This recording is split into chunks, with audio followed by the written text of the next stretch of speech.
안녕, 민규쌤입니다. 자, 이번 영상에서는 영조와 정조 때의 정치, 그리고 그 이후 19세기 외척이 주도한 세도정치 시기 이렇게 살펴보도록 하겠습니다.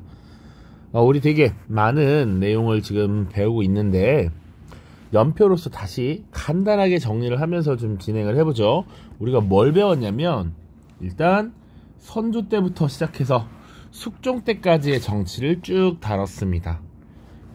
그 전에 통치체제 완성이라는 거 배웠었고, 그 이후 이제 훈구 세력을 견제하기 위해서 사림 세력이 등장했다.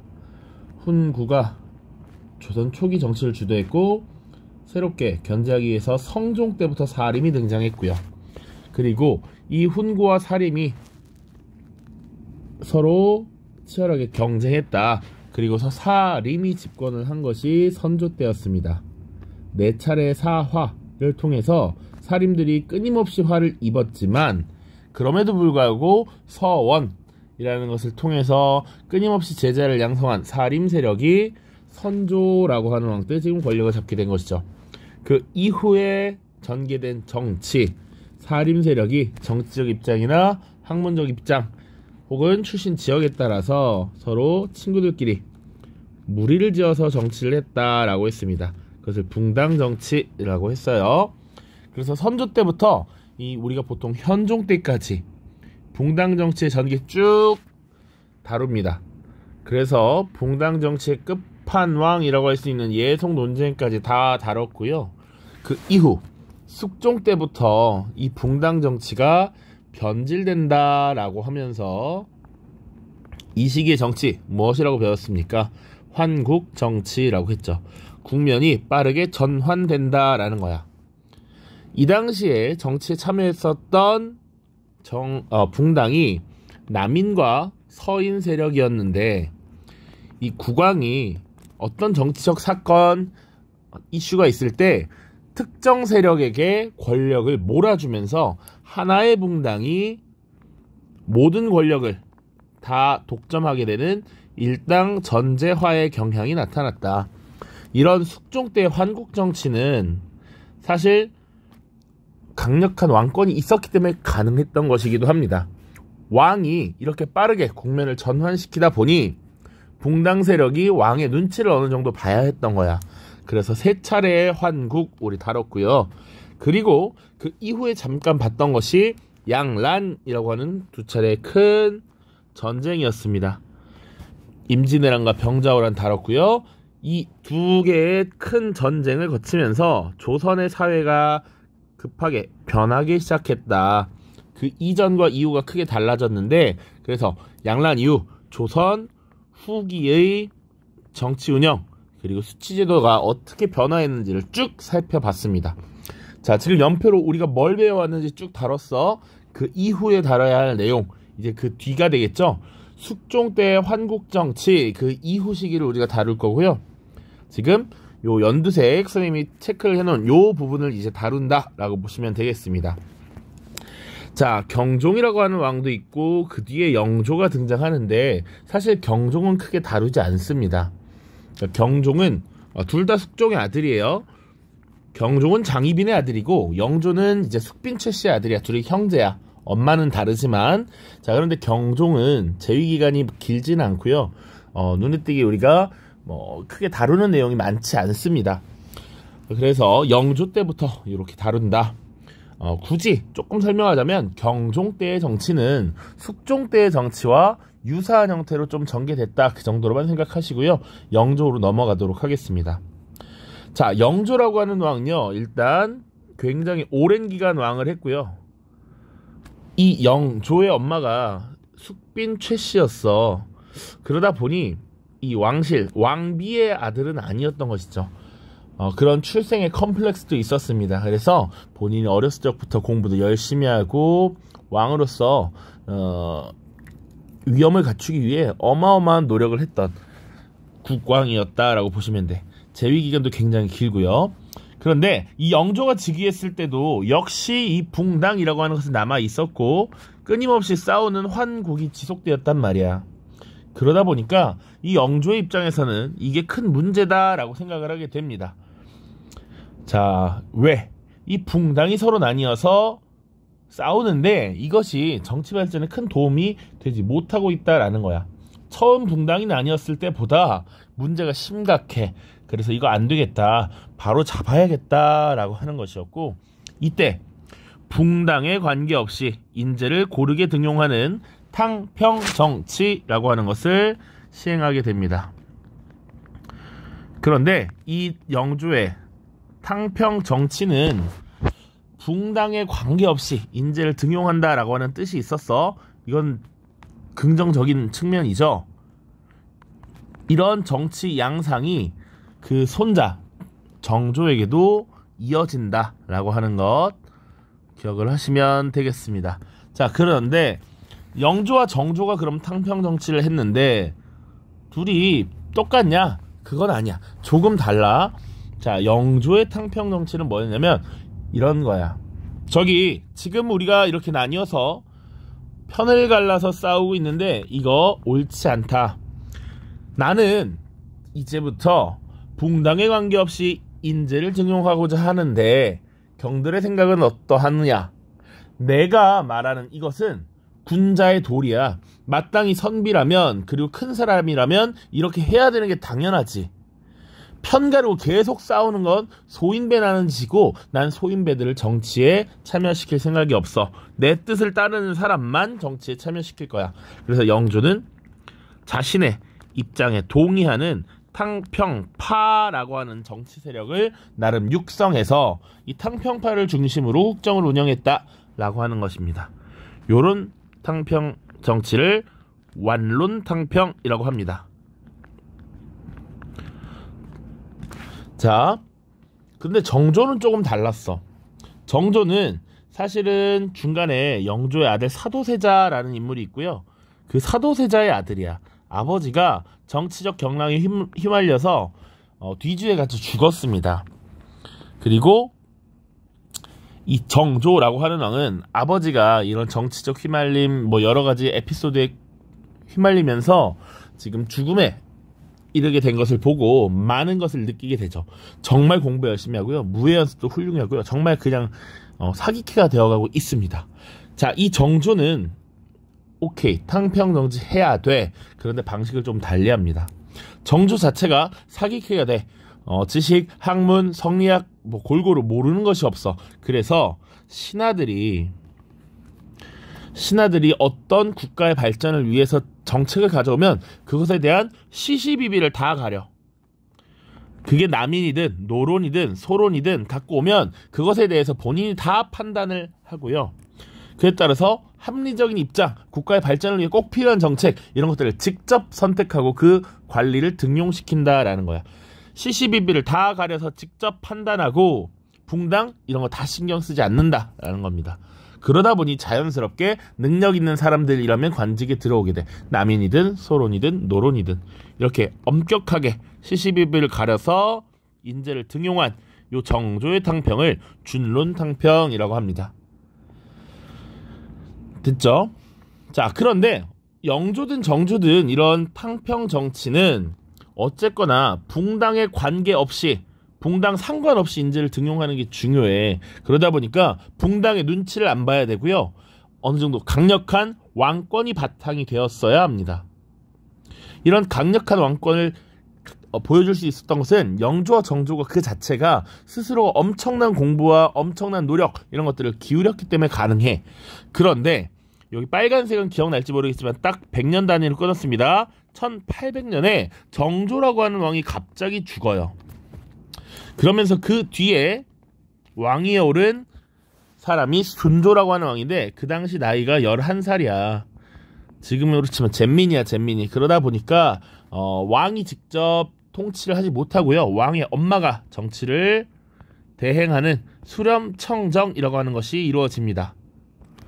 그리고 이때 왕의 엄마를 대비라고 하는데 대비의 가족들, 왕의 외갓집 쪽 친척들이 정치를 주도하는 세도 정치가 시작된다라는 게 1800년 이후의 모습이야. 1800년 이후 보통 19세기죠. 19세기. 그래서 19세기 고종이라는 왕이 즉위하면서 흥선대원군이 집권하기 전까지는 이 세도 정치가 이루어졌다. 그래서 순조, 헌종, 철종에 이르는 3대의 60여 년간 세도 정치가 이루어졌습니다. 구체적인 내용 볼 거고요. 이때 외척이라고 할 수 있는 안동 김씨 그리고 풍양 조씨 등이 권력을 행사하는 모습을 보였다. 구체적인 내용 밑에서 보도록 하겠습니다. 이제 다시 영조와 정조 때의 탕평 정치 볼게요. 자, 영조와 정조의 탕평 정치, 영조부터 보겠습니다. 아까도 이야기했지만 완론탕평이라고 했습니다. 탕평, 팔을 육성하는 거야. 그래서 영조의 입장에 동의하는 사람들을 중심으로 정치를 했다. 그래서 결과적으로 보면 영조를 지지하고 영조를 서포트했던 세력이 노론 세력이 많았는데 이 노론 세력이 다수를 차지하게 됩니다. 반면 정조 때는 진짜 붕당에 관계없이 인재가 등용되는 모습이 나타나요. 자, 영조는 그리고 탕평 정치를 위해서 어떤 조치들을 취했느냐? 첫 번째, 탕평비를 건립합니다. 자, 편 가르고 붕당 나누어서 정치하는 것, 그것 소인배가 하는 것이고, 편을 가르지 않고 모두를 사랑하고 국가를 위해 일하는 게 군자의 도리이다. 그렇게 군자들과 정치할 것이다. 이걸 밝힌 게 탕평비야. 비석을 건립한 겁니다. 자, 그리고 살림의 존재를 부정합니다. 살림이란 중앙관직에 진출하지 않은 상태에서 지방에서 어느 정도 공론의 형성에 영향을 미치는 존재들이었어. 그런데 이들이 차라리 중앙관직에 진출해서 이렇게 토론을 하면 좋겠는데 그렇지 않고 뒤에서 이렇게 명령, 오더를 내리는 모습들이 많이 나타나죠. 이런 것들이 오히려 붕당의 패단, 적폐를 만들고 있다라는 것이지. 그래서 살림 세력 인정하지 않겠다. 너희들이 조정에 나와서 너희들의 의견을 말하라. 이런 것이죠. 자, 그리고 서원도 대폭 정리합니다. 서원은 일종의 교육기관이자 선현, 어진, 성리학자들에 대한 제사를 지내는 공간이었잖아. 그러니까 성리학자들의 제자들이 육성되고 나름의 학파가 형성되면서 붕당이 갈리게 되거든. 그러다 보니까 이곳을 거의 140여 개를 정리를 합니다. 이때.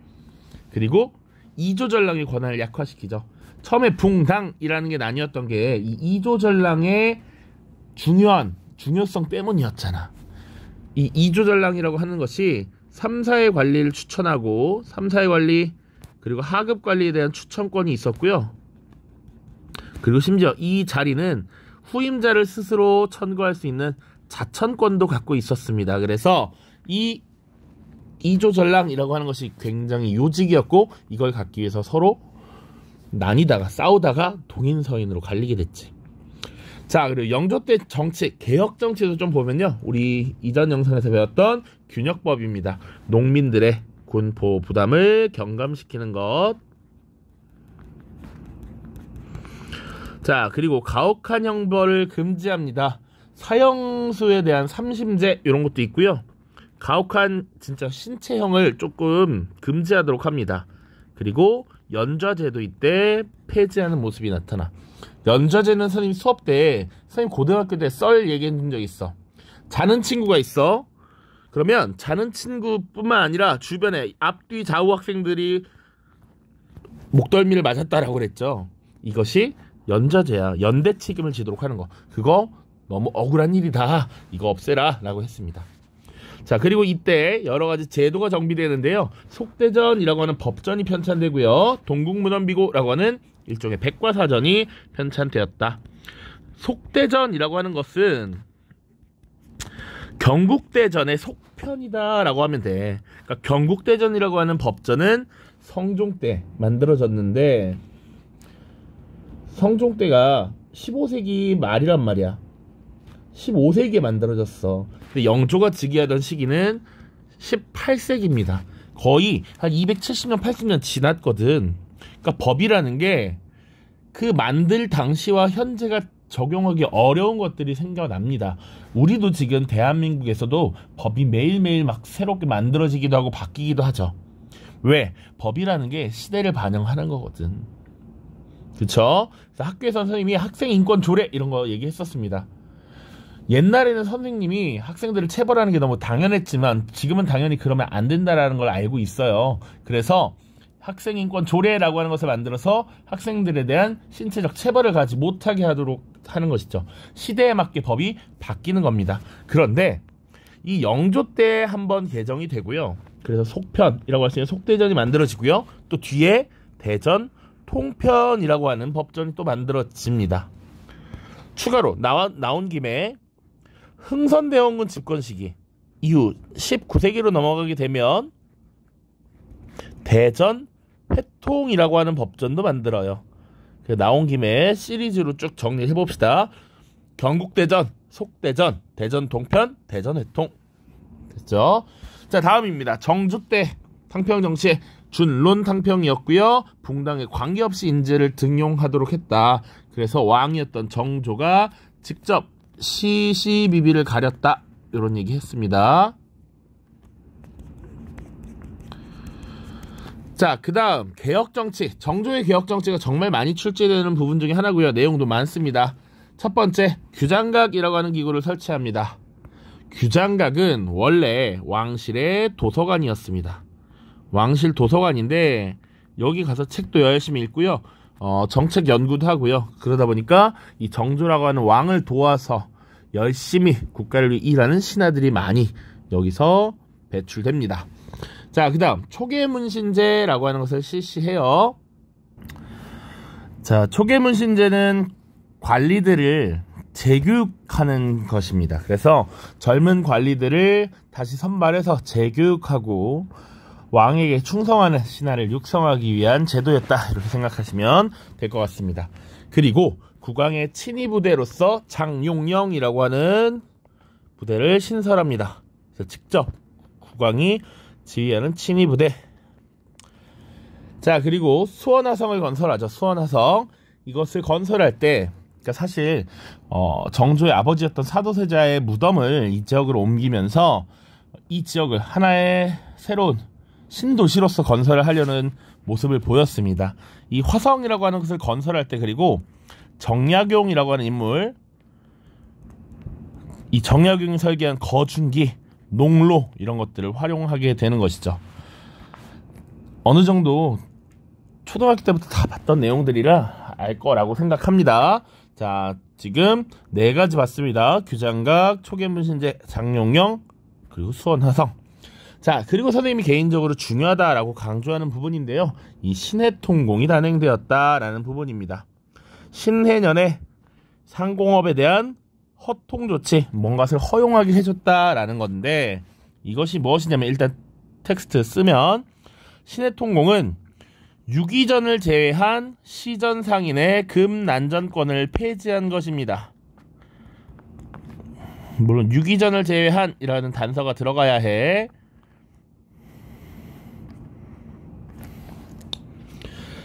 자, 신해통공. 자, 요것이 뭐였느냐? 밑에 잠깐 이거 지우고 설명을 하겠습니다. 자, 우리 조선이라는 사회는, 국가는 성리학을 중심으로 하는 나라야. 그리고 조선이란 나라에서는 직업의 귀천이 있었습니다. 그래서 직업관이라고 하면 직업에 대한 관점, 가장 으뜸인 건 뭐냐면 열심히 성리학을 공부해서 선비가 되고 관직을 얻어서 나아가는 거야. 그 다음이 농사를 짓는 것이고, 그 다음이 물건을 만드는 수공업, 공업에 종사하는 것, 그 다음이 상업입니다. 자, 성리학적 질서에 따라 성리학을 공부하고 관직에 오르는 것, 그래, 그럴 수 있어. 농업 중요하지. 상업을 굉장히 천시했거든요. 자, 농사를 짓는다는 것은 어떤 것을 씨를 뿌려서 한 해 노력을 기울여서 우리가 먹고 사는 문제를 해결할 수 있는 이런 농산물을 생산해내는 일이야. 생산적인 일이야. 공업도 어떤 재료를 잘 가다듬어서 물건을 만들어내. 근데 상업은 그렇지 않아. 상업은 있는 물건을 싸게 사서 비싸게 파는 게 상업의 기본 본질이잖아. 그래서 상업을 천하다라고 여겼고요. 조선이라는 나라에선 그래서 농업을 중시 여기고 상업을 억제하는 중농억상 정책을 펼치게 됩니다. 그래서 상업에 대한 통제가 기본이었어. 통제. 장사를 하는 장사꾼이 되려면 국가의 허가를 받아야 합니다. 자, 그래서 보통 상인들은 국가의 허가를 받은 사람들이었고요. 이 시전 상인들, 시전이라고 하면 이제 주로 서울 종로에 있는 이렇게 광화문 앞에 종로에 쭉 펼쳐져 있는 이런 상인들인데, 이 상인들은 다 국가의 허가를 받습니다. 대신 국가에서도 어느 정도 상인들이 경제적 이익을 얻게 해줘야지.